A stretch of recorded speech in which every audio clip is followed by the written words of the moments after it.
सभी students good morning. कक्षा 9 सामाजिक विज्ञान वीडियो नंबर 7 कक्षा 9 सामाजिक विज्ञान। हम पढ़ रहे थे अपोहा। क्या पढ़ रहे थे? अपोहा पढ़ रहे थे। और मैंने आपको अपोहा के बारे में पढ़ाया था कि अपोहा यानी नदियों का एक प्रवाह क्षेत्र, उसको अपोहा कहते थे। 3 प्रकार का बताया था मैंने। आंतरिक अपोहा तंत्र, बंगाल की खाड़ी अपोहा तंत्र और अरब सागर का अपोहा तंत्र। तो भारत के अगर स्तर में देखें, जो अपोहा तंत्र है पानी के बहाव के हिसाब से, जो बंगाल की खाड़ी में नदियाँ जो पानी ले जाती हैं वो बंगाल का अपोहा तंत्र है। जो अरब सागर में नदियाँ पानी ले जाती हैं वो अरब सागर का तंत्र है। और जो नदियाँ दोनों में पानी नहीं ले जाती और वो पानी भूमिगत होकर एक निश्चित स्थान पर लुप्त हो जाता है, जिसका उद्गम का तो पता होता है पर समाप्ति स्थल का पता नहीं होता, उसको आंतरिक प्रवाह की नदियाँ कहते हैं।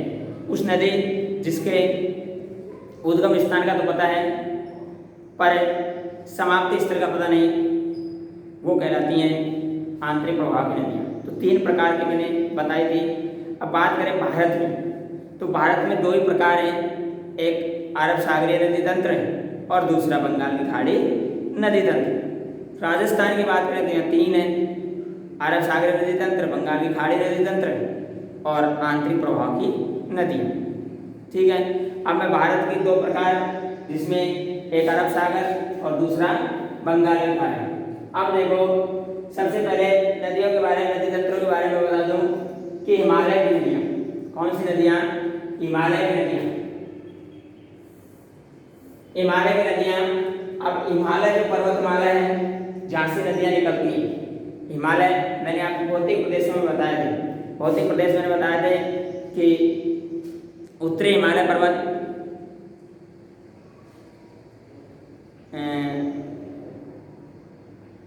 उत्तरी गंगा का मैदान, गंगा का विशाल मैदान, प्रायद्वीपीय पठार, तटीय प्रदेश, थार का मरुस्थल और द्वीप समूह। तो भौतिक प्रदेशों में हिमालय, जो हिमालय की नदियाँ हैं, हिमालय की नदियाँ सिंधु, गंगा और ब्रह्मपुत्र हिमालय से निकलने वाली प्रमुख नदियाँ हैं। सिंधु है, गंगा है और ब्रह्मपुत्र है, ये हिमालय से निकलने वाली प्रमुख नदियाँ हैं। प्रमुख नदियाँ हैं, ये नदियाँ लंबी हैं तथा अनेक महत्वपूर्ण, ये नदियाँ लंबी हैं तथा अनेक महत्वपूर्ण एवं बड़ी सहायक नदियाँ आकर इनमें मिलती हैं। सहायक नदियाँ यानी एक नदी जा रही है और उसमें रास्ते में कुछ सहायक नदियाँ उसके अंदर मिले। एक नदी जा रही है और उस नदी के अंदर जो सहायक नदियाँ, ये नदी जा रही है और इस नदी में बीच में दूसरी नदियाँ जुड़ जाए, ठीक है ना, दूसरी नदियाँ इनमें जुड़े हुए सहायक नदियाँ कहते हैं। इनमें आकर मिलती हैं। किसी नदी तथा उसकी सहायक नदियों को नदी तंत्र कहा जाता है। क्या कहा जाता है? नदी तंत्र। और हम नदी तंत्र पे बात करेंगे अब, ठीक है ना। दोबारा देखो, हिमालय की नदियाँ सिंधु, गंगा और ब्रह्मपुत्र हिमालय से निकलती है। कहाँ से निकलती है? हिमालय पर्वत से निकलती है। सिंधु, गंगा और ब्रह्मपुत्र तीनों नदियाँ हिमालय से निकलने वाली प्रमुख नदियों हैं और ये नदियाँ लंबी हैं, ये नदियाँ लंबी हैं तथा अनेक महत्वपूर्ण एवं बड़ी सहायक नदियाँ आकर इनमें मिलती। किसी भी तथा उसकी सहायक नदियों को नदी तंत्र कहा जाता है। ठीक है। अब इसके बाद सिंधु नदी तंत्र। क्या है? सिंधु नदी तंत्र। सबसे पहले सिंधु नदी तंत्र की बात करेंगे। सिंधु नदी तंत्र,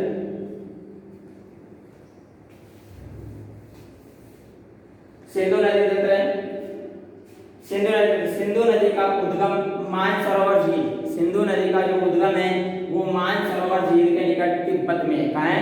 मानसरोवर झील के निकट तिब्बत में। सिंधु नदी का उद्गम मानसरोवर झील के निकट तिब्बत में, तिब्बत से सिंधु नदी का उद्गम होता है और ये वहां से निकलने के बाद मानसरोवर जल से निकलती है सिंधु नदी। और इसकी सहायक नदियों की बात करें तो ये जम्मू कश्मीर, तिब्बत से निकलकर जम्मू कश्मीर, हिमाचल प्रदेश का जो भाग है, जम्मू कश्मीर से निकलती है पंजाब और पंजाब होते हुए ये कहाँ जाती है?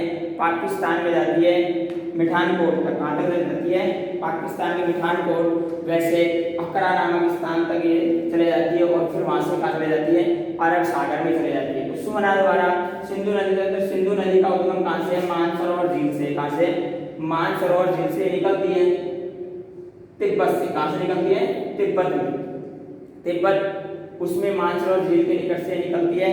वहाँ से ये हमारे कार्ज जो उत्तराखंड है और हिमाचल प्रदेश का जो कार्ज है वहाँ से निकलती हुई जम्मू कश्मीर होते हुए पंजाब, और पंजाब जाती है उससे पहले जम्मू कश्मीर में से निकलने वाली नदियाँ झेलम है, चिनाब है, सतलज है, रावी है, व्यास है, वो सब इसकी क्या है, सहायक नदियाँ, क्या है, सहायक नदियाँ हैं। जैसे अब जैसे मैं बता दूँ आपको, झेलम कौन सी नदी है, झेलम है, चिनाब नदी है, ये जम्मू कश्मीर से निकलती है चिनाब, सतलज नदी है, रावी नदी है, ये तमाम नदियाँ सिंधु की सहायक नदियाँ हैं। सिंधु बहती हुई पंजाब से कहाँ चले जाती है, पाकिस्तान में चले जाती है, कहाँ चले जाती है, पाकिस्तान में, और पाकिस्तान से ये कहाँ चले जाती है, अरब सागर में जाती है, कहाँ जाती है, अरब सागर में। क्योंकि अरब सागर में जल लेने वाली नदियों में से कौन सी नदी, सिंधु नदी तंत्र, कौन सी नदी, सिंधु नदी तंत्र अरब सागर में जल ले जाती है। अब नदी तंत्र इसलिए कहा गया कि अनेक, देखो मैंने कहा बड़ी सहायक नदियां आकर इनमें मिलती हैं, किसी तथा उसकी सहायक नदियों को नदी तंत्र कहा जाता है। इसकी सहायक नदियां मैंने बताई, इसकी सहायक नदियां कौन कौन सी बताई मैंने, झेलम बताई, कौन सी बताई, झेलम, देखो झेलम, चिनाब, चिनाब, सतलज, सतलज, रावी, व्यास, ये सब इसकी क्या है, सहायक नदियां हैं, क्या है, सहायक नदियां हैं। ये इसमें मिलती हैं सिंधु नदी में, और सिंधु कहाँ जा रही है, पाकिस्तान में जा रही है, कहाँ जा रही है, पाकिस्तान में जा रही है, और पाकिस्तान से कहाँ चली जाती है, अरब सागर में जाके गिरती है। ये था सिंधु नदी तंत्र, याद रखना है। सिंधु नदी कहाँ से निकलती है, मानसरोवर झील के निकट तिब्बत से निकलती है, कहाँ से निकलती है, मानसरोवर झील के निकट तिब्बत से निकलती है। वहाँ से जम्मू कश्मीर और पंजाब होते हुए कहाँ जाती है, पाकिस्तान। जम्मू कश्मीर से झेलम, चिनाब, सतलज, व्यास, रावी ये नदियाँ इससे मिल जाती हैं और इसके पानी को मारे जाते हैं पाकिस्तान। अब देखो सिंधु नदी जल समझौता एक क्वेश्चन बनता है, सिंधु नदी जल समझौता कब हुआ, 1960 में हुआ। कब हुआ, सिंधु नदी जल समझौता कब हुआ था, 1960 में सिंधु नदी जल समझौता हुआ था। और ये समझौता क्या था, ये समझौता यह था कि सिंधु नदी जो तिब्बत से निकलती है और भारत में होकर पाकिस्तान जाती है, तो इस नदी का जो जल था उसको लेकर समझौता हुआ था। इसका 80% जल, इसका 80% जल पाकिस्तान में जाएगा और इसका 20% जल भारत अपने उपयोग में लेगा। ये था सिंधु जली समझौता। सिंधु जल समझौता 1960 में हुआ था। भारत इसका 20% पानी काम में लेगा और उसके लिए भारत ने अनेक प्रोजेक्ट भी इस पे तैयार किए थे। 80% इसका पाकिस्तान कौन लेगा, पानी पाकिस्तान लेगा, पर हमने इससे 20% से ज़्यादा पानी इसका प्रयोग में लिया। उसको लेकर कई चीज़ें, कई परियोजनाएं हमारी, जो तुलबुल परियोजना है, तमाम परियोजना जम्मू कश्मीर में विवादित हैं, वो इसी कारण से है कि हम इसका अतिरिक्त जल काम में हमने इसका ले लिया। तो इस सिंधु नदी तंत्र में मैंने देखा कि सिंधु नदी तंत्र में कौन सी नदी, सिंधु नदी। अब हिमालय से निकलने वाली नदियों में दूसरी है गंगा, गंगा नदी तंत्र। कौन सी है, गंगा। गंगा जो पवित्र नदी है, ये गंगा नदी, गंगा की मुख्य धारा भागीरथी, गंगा की जो मुख्य धारा है, धारा के रूप में गंगा निकलती है भागीरथी, जो गंगोत्री हिमालय से निकलती है, तथा अलकनंदा उत्तराखंड के देवप्रयाग में इससे मिलती है। ठीक है ना, तो भागीरथी गंगोत्री हिमालय से निकलती है। गंगा की मुख्य धारा भागीरथी के रूप में, किसके रूप में, भागीरथी के रूप में गंगोत्री हिमालय से निकलती है। कहाँ से निकलती है, गंगोत्री हिमालय से निकलती है। तथा अलकनंदा उत्तराखंड में, अलकनंदा उत्तराखंड के देवप्रयाग में इससे मिलती है। कहाँ से मिलती है, देवप्रयाग में इससे मिलती है। और आगे इससे मिलने के बाद ये क्या बन जाती है, देवप्रयाग के बाद गंगा बन जाती है। क्या बन जाती है, गंगा। इससे पहले भागीरथी और अलकनंदा दो धाराएं होती है, एक अलकनंदा होती है और एक भागीरथी। ये दो धाराएं आती हैं और देवप्रयाग में आकर, हाँ देवप्रयाग, देवप्रयाग में ये दोनों धाराएं एक जगह मिल जाती हैं और एक जगह मिलने के बाद इसका नाम क्या हो जाता है, गंगा हो जाता है। क्या हो जाता है, इसका नाम गंगा हो जाता है। समझ रहे हो, गंगा नदी तंत्र, गंगा की मुख्य धारा थी भागीरथी। भागीरथी एक, दूसरी गंगोत्री। भागीरथी और गंगोत्री के रूप में दो धाराएं निकलती हैं और निकलने के बाद ये वहां से चलती हैं और उत्तराखंड के देवप्रयाग में आकर ये दोनों धाराएं आपस में मिल जाती हैं और मिलने के बाद देवप्रयाग से इसका नाम क्या हो जाता है? गंगा हो जाता है। क्या हो जाता है? गंगा हो जाता है। वहां से मिलने के बाद गंगा हो जाता है। गंगा वहां से चलती है उत्तराखंड से, उत्तर प्रदेश में होती हुई, आसाम बिहार में होती हुई, पश्चिम बंगाल में होती हुई कहाँ जाती है? बंगाल की खाड़ी में जाती है। कहाँ जाती है? बंगाल की खाड़ी में। इसकी सहायक नदियों की बात करें तो इसकी सहायक नदियाँ अनेक हैं। मुख्य रूप से यमुना इसकी सहायक नदी है, यमुना भी गंगा में मिलती है और गंगा में बहुत, जैसे हमारे राजस्थान की बात करें, राजस्थान में बनास है जो चंबल में मिलती है, चंबल का पानी कहाँ मिलता है? यमुना में मिलता है, यमुना कहाँ मिलती है? गंगा में मिलती है। तो अनेक सहायक नदियाँ, सहायकों की सहायक नदियाँ इसमें मिलके और ये गंगा नदी जो उत्तराखंड से उत्तर प्रदेश से बिहार, बिहार से पश्चिम बंगाल होते हुए कहाँ जाती है? अरब सागर की, अरब बंगाल की खाड़ी में जाती है, बंगाल की खाड़ी में चली जाती है। तो गंगा की मुख्य धारा भागीरथी, गंगोत्री हिमालय से निकलती है तथा अलकनंदा उत्तराखंड के देवप्रयाग में से मिलती है और ये गंगा कहलाती है। तो ये गंगा एक पवित्र नदी है। इस पर अनेक प्रोजेक्ट हमने तैयार किए हैं। आज गंगा में हमने गंगा स्वच्छ भारत जो अभियान था, गंगा नदियों को स्वच्छ करने का, तो गंगा पर स्वच्छता का जो चलाया था, गंगा में परियोजना भी गंगा पे बनाई गई है। तो ये महत्वपूर्ण नदी थी गंगा। इसके बाद तीसरी है ब्रह्मपुत्र नदी तंत्र। ये तीनों हिमालय की है, सिंधु नदी तंत्र, गंगा नदी तंत्र और ब्रह्मपुत्र नदी तंत्र। तीसरी नदी कौन सी है? ब्रह्मपुत्र। कौन सी है? ब्रह्मपुत्र नदी तिब्बत की मानसरोवर झील के पूर्व नदी, ये भी तिब्बत से निकलती है। कहाँ से निकलती है? तिब्बत की मानसरोवर झील के पूर्व तथा सिंधु एवं सतलज के स्रोत के काफी नजदीक से निकलती है। जहाँ से सिंधु और सतलज निकलती हैं वहीं से कौन सी नदी निकलती है? ब्रह्मपुत्र नदी निकलती है। कौन सी निकलती है? ब्रह्मपुत्र नदी तिब्बत से ही निकलती है।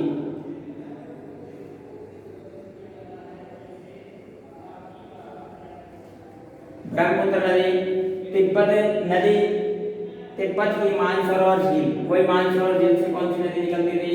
वही मानसरोवर झील के से सिंधु नदी निकलती थी। तो मानसरोवर झील के पूर्व तथा सिंधु और सतलज के स्रोतों के काफी नजदीक से क्या निकलती है? ब्रह्मपुत्र नदी निकलती है। क्या निकलती है? ब्रह्मपुत्र नदी।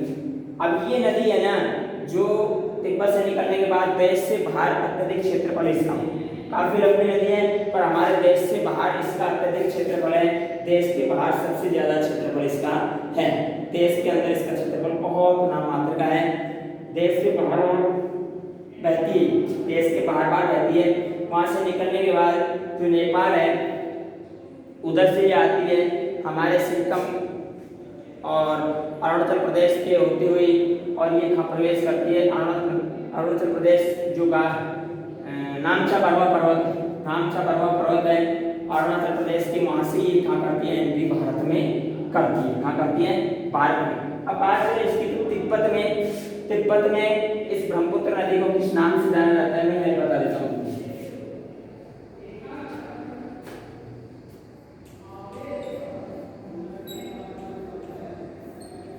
तिब्बत में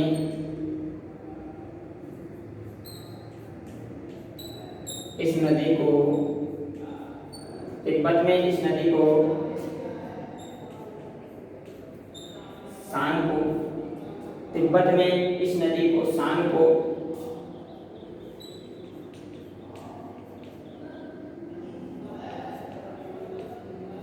बांग्लादेश में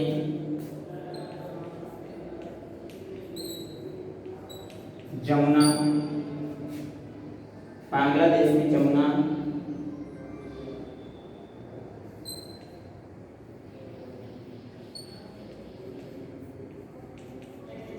कहा जाता है।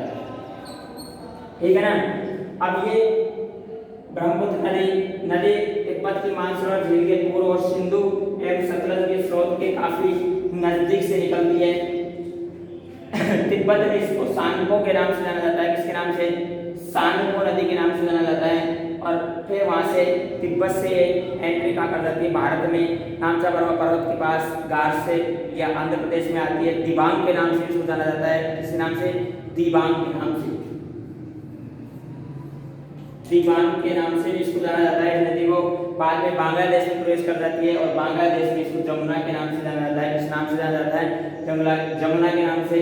और आगे जाके जमुना और मेघना ये मिला के और बंगाल की खाड़ी में चले जाती है। तो ब्रह्मपुत्र नदी बहुत लंबा नदी तंत्र है और सुंदरबन का डेल्टा, हमारे जो सुंदरबन का डेल्टा है पश्चिम बंगाल में, कौन सा, सुंदरबन का डेल्टा है।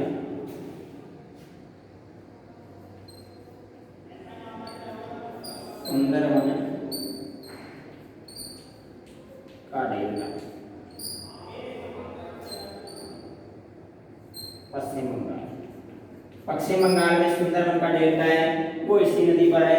सुंदरबन का डेल्टा और बंगाल टाइगर, ये तमाम चीज़ें वहीं देखने को मिलती हैं जो मैंने आपको बताया था। वनों के बारे में पढ़ेंगे तो बताएंगे। सुंदरबन का डेल्टा, ये नदी बंगाल की खाड़ी नदी, तो बंगाल की खाड़ी नदी तंत्र था। और बात करें तो ये नदी तंत्र हिमालय से निकलने वाली नदियाँ थी। सिंधु नदी तंत्र हो या गंगा नदी तंत्र हो या ब्रह्मपुत्र नदी तंत्र हो, यानी सिंधु और सिंधु की सहायक नदियाँ ये सब कहाँ जाती हैं बंगाल की खाड़ी में। गंगा और गंगा की सहायक नदियाँ ये सब कहाँ जाती हैं बंगाल की खाड़ी में।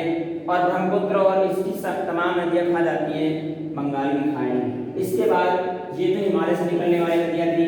अब बात करें अपन तो प्रायद्वीपीय भारत से निकलने वाली नदियाँ, इससे जो हमारा प्रायद्वीपीय क्षेत्र था, प्रायद्वीपीय क्षेत्र से निकलने वाली नदियाँ,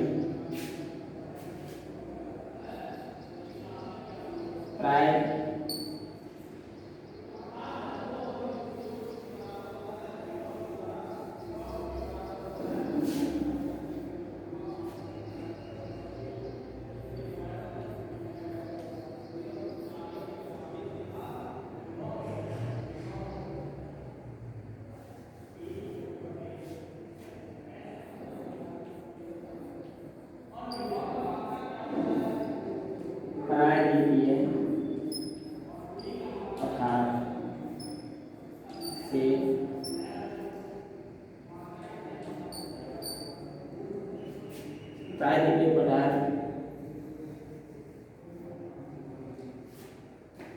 पठार की नदियाँ, प्रायद्वीपीय पठार की नदियाँ।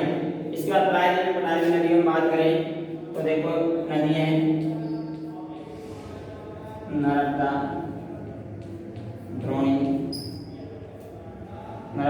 है। दूसरी बात करें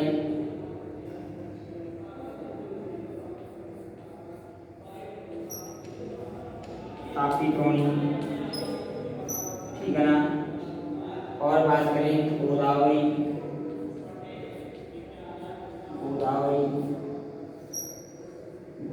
द्रोणी। और बात करें महानदी,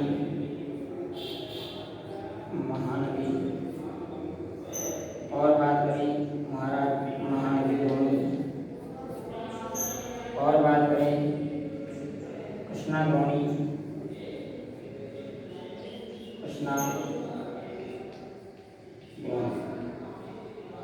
ये मैंने आपको बताया प्रायद्वीपीय पठार की नदियाँ, जिसमें नर्मदा द्रोणी, ताप्ती द्रोणी, गोदावरी द्रोणी, महानदी द्रोणी और कृष्णा द्रोणी, ये सारी नदियाँ कहाँ बहती हैं प्रायद्वीपीय पठार से निकलकर बहती हैं। प्रायद्वीपीय पठार से निकलकर ये नदियाँ बहती हैं। जैसे हिमालय पर्वत से हिमालय की नदियाँ बताई, उसी तरह प्रायद्वीपीय पठार नदियाँ, इसमें नर्मदा है। कौन सी है, नर्मदा है। अब देखो इसमें से नर्मदा और एक तरह ये दोनों नदियां हैं, ये कहाँ जाती है, इनका पानी दोनों का अरब सागर में जाता है। कहाँ जाता है, अरब सागर में, अरब सागर। और इन तीनों का पानी जाता है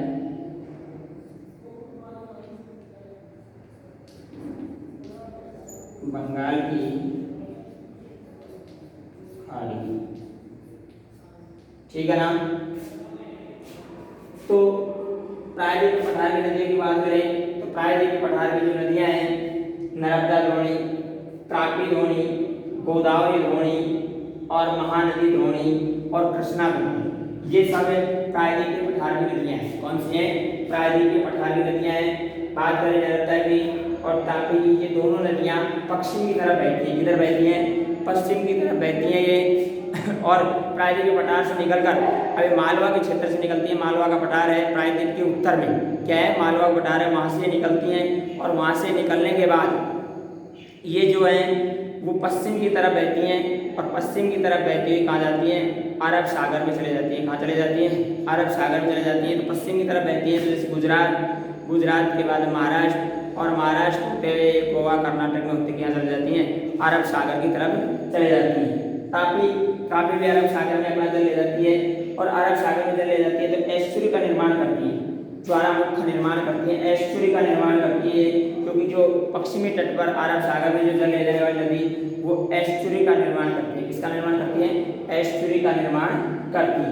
ठीक है। इसके बाद गोदावरी नदी, महानदी और कृष्णा नदी, ये नदियां हैं ये पूर्व की तरफ बहती हैं। किसकी तरफ बहती हैं? पूर्व की तरफ बहती हैं। और गोदावरी, महानदी, कृष्णा नदी पूर्व की तरफ बहती हुई और ये बंगाल की खाड़ी में जाकर गिरती है। कहाँ जाकर गिरती है? बंगाल की खाड़ी में। दक्षिण की गंगा, कावेरी, गोदावरी भी प्रमुख नदियों में दक्षिण में बहती हुई ये कहा जाती है बंगाल की खाड़ी में जाती है। एक और नदी कावेरी नदी। कौन सी नदी? कावेरी नदी। और ये कावेरी नदी जिसको दक्षिण की गंगा भी कहते हैं, मैं लिख देता हूं कावेरी नदी, जिसे दक्षिण की गंगा कहा जाता है।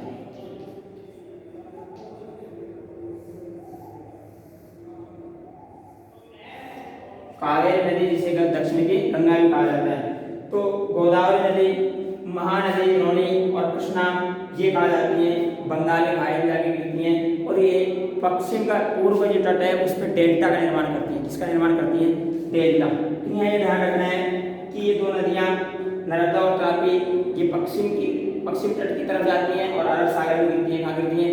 अरब सागर में एस्चुरी का निर्माण करती हैं। और ये नदियाँ जो बंगाल की खाड़ी में जाकर गिरती हैं पूर्व की तरफ बहती हैं और ये किसका निर्माण करती हैं?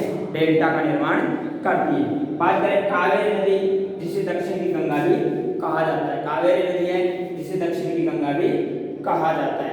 अमेजन नदी, विश्व की अमेजन नदी सबसे बड़ी नदी द्रोणी है। सबसे बड़ी नदी द्रोणी की बात करें, क्योंकि हम द्रोणी की बात कर रहे हैं, नदी द्रोणी की बात करें तो सबसे बड़ी नदी द्रोणी अमेजन, विश्व की सबसे बड़ी नदी द्रोणी अमेजन नदी है।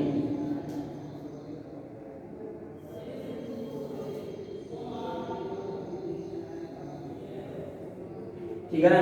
विश्व की सबसे बड़ी नदी द्रोणी अमेजन नदी है। कौन सी नदी है? अमेजन नदी द्रोणी है। अमेजन नदी द्रोणी है।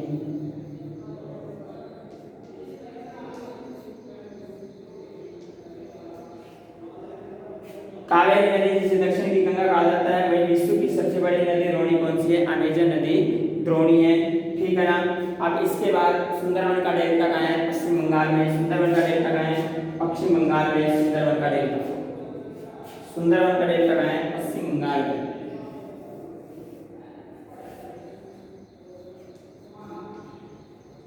सुंदरवन का डेल्टा